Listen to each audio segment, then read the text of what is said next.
আসসালামু আলাইকুম সবাইকে। সবাই কেমন আছেন? আশা করি সবাই অনেক অনেক ভালো আছেন। সবাইকে রমজানুল মোবারক। আজকে আমি একটি ইফতারি আইটেম নিয়ে চলে এসেছি। তো আমি আজকে খুবই ইজি একটা ইফতারি আইটেম নিয়ে চলে এসেছি এবং খুবই ইজি ওয়েতে কীভাবে বানানো যায় এবং খুবই দ্রুত রেডি করা যায় ইফতারি টাইমে, সেটাই আমি আপনাদের দেখাবো। এবং খুবই টেস্টি, ইফতারির সময় এটা খেতে খুবই ভালো লাগে। আর এটা জাস্ট সিম্পল একটা চিকেন রোল। এটাকে আপনার স্প্রিং রোলও বলতে পারেন বা চিকেন রোলও বলতে পারেন। ইফতারি আইটেম বাদ দিয়ে এটা আপনারা এমনিও গেস্টদের সামনে সার্ভ করতে পারবেন, মেক করে রাখতে পারবেন, ফ্রোজেন করে রাখতে পারবেন, যখন খুশি তখন খালি ভেজে খেয়ে ফেলতে পারবেন। তো আমি এখানে চিকেনটা আমি লম্বা লম্বা করে কেটে নিয়েছি। আমি এখানে ভেজিটেবল হচ্ছে, আমি মেনলি এখানে ভেজিটেবল ইউজ করেছি, কিন্তু চিকেনটাই বেশি আমার এখানে। আমি চিকেনটাকে আমি ফার্স্ট বোনলেস চিকেন নিয়ে নিয়েছি এবং সেটা হচ্ছে ব্রেস্ট পিস। এবং চিকেনটা আমি জাস্ট মেরিনেট করে রাখবো কিছুক্ষণের জন্য। আমি সল্ট, পেপার অ্যান্ড হচ্ছে সয়া সস আর হচ্ছে গার্লিক অ্যান্ড হচ্ছে জিঞ্জার, এই কয়টা জিনিস দিয়ে আমি মেরিনেট করে রেখেছি চিকেনটাকে। বেশিক্ষণের জন্য না, 10 থেকে 15 মিনিটের জন্য মেরিনেট করে রাখতে পারেন। এরপরে আমি একটু অল্প সামান্য তেল দিয়ে আমি ফিলিংটা রেডি করে নিচ্ছি। অল্প সামান্য তেল দিয়ে আমি এখানে হচ্ছে একটু রসুন দিয়ে দিলাম, দেন পেঁয়াজ কুচি এবং কাঁচামরিচ কুচি দিয়ে দিলাম এটাকে, এবং শুকনো চিলিস দিয়ে দিলাম, ড্রাই চিলি। এটাকে আমি ভালো করে হচ্ছে সটে করে নিব। একটু সটে করে নিয়ে দেন হচ্ছে আমি চিকেনগুলোকে ভেজে নেব। এখানে আপনারা চাইলে চিকেনটাকে আপনারা সিদ্ধ করে শ্রেডেড করেও দেন হচ্ছে আপনারা ভাজতে পারেন, কিন্তু আমার কাছে মনে হলো বোনলেস চিকেন এটা তৈরি করতে বেশি দেরি হবে না, এটাকে সিদ্ধ করার আবার আরেকটা ঝামেলা। এই জন্য আমি মানে ভাজতেই দিয়ে দিয়েছি এবং এবং আমি এটাকে হচ্ছে একদমই হচ্ছে ভেজে নিব ভালো করে। ভেজে নেওয়ার পর আপনারা চাইলে এটা ফিলিংয়ের সময় তখন আপনারা একটু শ্রেডেড করে নিতে পারেন, হাত দিয়ে ভেঙে ভেঙে নিতে পারেন, বা এটা আপনারা চুলার মধ্যে হচ্ছে যেই আপনার স্প্যাচুলা দিয়ে আপনারা এটা করে নিতে পারেন। চিকেন এমনিও সিদ্ধ হয়ে গেলে তখন আপনাদের শ্রেডেড করে নিতে অসুবিধা হবে না। তা এখানে ভালো করে চিকেনটা যখন ভাজা হয়ে যাবে, যখন আপনার মনে হবে হ্যাঁ চিকেনটা সিদ্ধ হয়ে গেছে, দেন আমি এখানে ভেজিটেবলগুলো অ্যাড করে নিব। এখানে আমি আমার যেহেতু হচ্ছে একটু আমি ক্যাপসিকাম আর একটু হচ্ছে ফুলকপি আর হচ্ছে গাজর দিলাম। আমি গাজরটা যেহেতু সিদ্ধ করার নাই সেজন্য গাজরটা আগে দিলাম, ফুলকপি আর ক্যাপসিকামটা আমি পরে দিব। ফুলকপিটা আমার আগেই সিদ্ধ করার ছিল।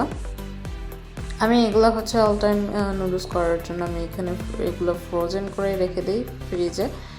আমার গাজর কুচি করা প্লাস হচ্ছে আপনার ফুলকপি আর হচ্ছে ক্যাপসিকাম, এগুলো সব কুচি করা আমার ফ্রোজেন থাকে অল টাইম। যখন খুশি এসে আমি মেহমানদের জন্য দ্রুত নুডলস বলেন বা অন্য কোনো অ্যাপটাইজার বলেন সেটা রেডি করে দিতে পারি।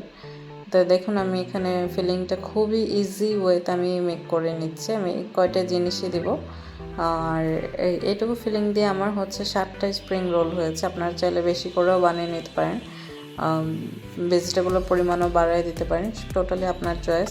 তো আমি এখানে কী দিচ্ছি, আমি এখানে হচ্ছে পেপার দিয়ে দিয়েছি, ফার্স্টে ড্রাই চিলি দিয়েছি, দেন হচ্ছে পেপার, দেন হচ্ছে আপনার সয়া সস, একটু লবণ, একটু টমেটো সস, এগুলো দিয়ে আমি হচ্ছে এটা মেক করে নেব। এখানে অন্য আর কিছুই লাগবে না।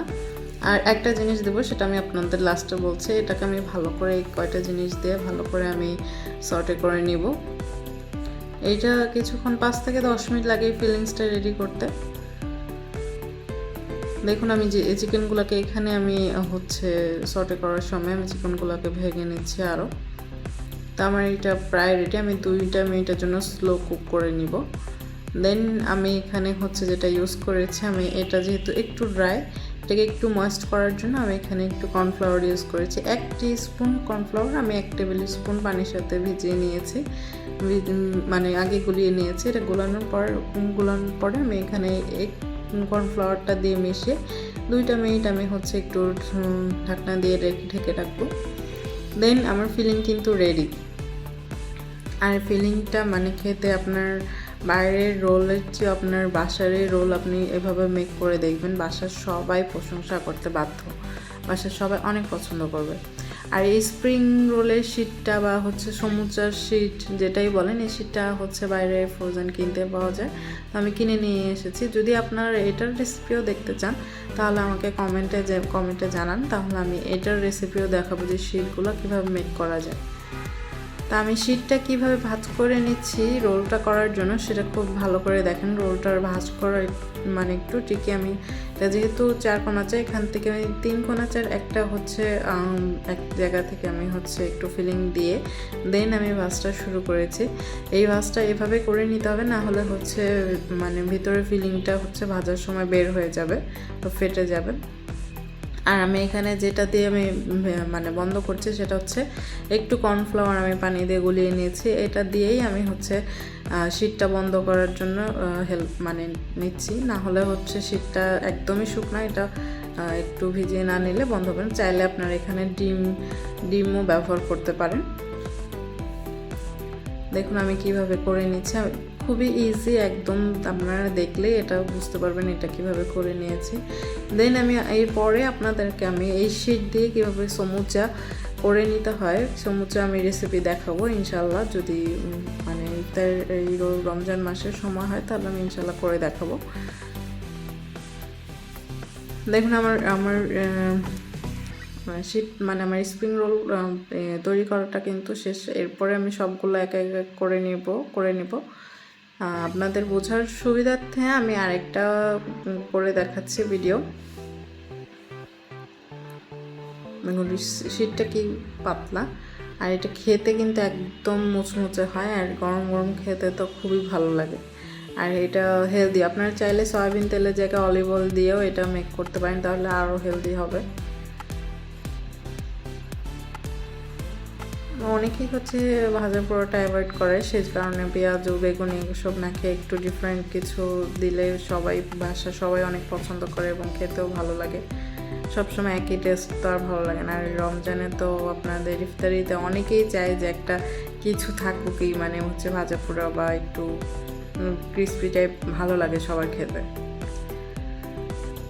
আমার এটা দেখেন খুব মানে আমি হচ্ছে কিভাবে সহজে করে নিচ্ছি, আর এটা কিন্তু খুবই দ্রুত হয়ে যায়। আপনারা যে মানে করে অবশ্যই কিন্তু আমাকে জানাবেন আপনাদের কাছে কেমন লেগেছে। আমাদের বাসায় এসে সবাই তো অনেক পছন্দ করেছে। আপনারা চাইলে এইভাবেই এটা হচ্ছে আপনারা ফ্রোজেন করে রাখতে পারবেন। এই জিনিসটাই আপনারা হচ্ছে বক্সে ঢুকে বা হচ্ছে ব্যাগ আছে ফ্রোজেন ব্যাগগুলোর ভিতরে ঢুকে আপনারা ফ্রোজেন করে নেবেন, যখন খুশি তখনই বের করে আপনারা ভেজে নিতে পারেন। এখানে আমি মিডিয়াম আঁচে ভেজে নিচ্ছি, এটা হাই ফ্লেমে ভাজার কোনো দরকার নেই, কারণ ভিতরে ফিলিংসগুলো যেহেতু সবই আপনার রেডি করা। তো আপনার মিডিয়াম ফ্লেমে এই ব্রাউন কালার হয়ে গেলে আপনার এটা ভাজতে খুব বড় জোর আপনার 1 থেকে 2 মিনিট লাগে। আর আমি এখানে ডুবো তেলেও ভাজছি না, এটা আমি হালকা তেলে আমি ভেজে নিচ্ছি। দেখুন এইরকম কালার হলে আপনাকে নামিয়ে ফেলতে হবে, এর চেয়ে বেশি কালারের কোনো দরকার নেই। তো আমার রেসিপি কিন্তু শেষ। আর আপনারা হচ্ছে অবশ্যই যদি মানে হচ্ছে আপনাদের ভিডিও ভালো লাগে লাইক করবেন, কমেন্ট করবেন, সাবস্ক্রাইব করবেন, আমার ভিডিওটা শেয়ার করে দেবেন। আজকে তাহলে এই পর্যন্তই। আল্লাহ হাফেজ, আসসালামু আলাইকুম।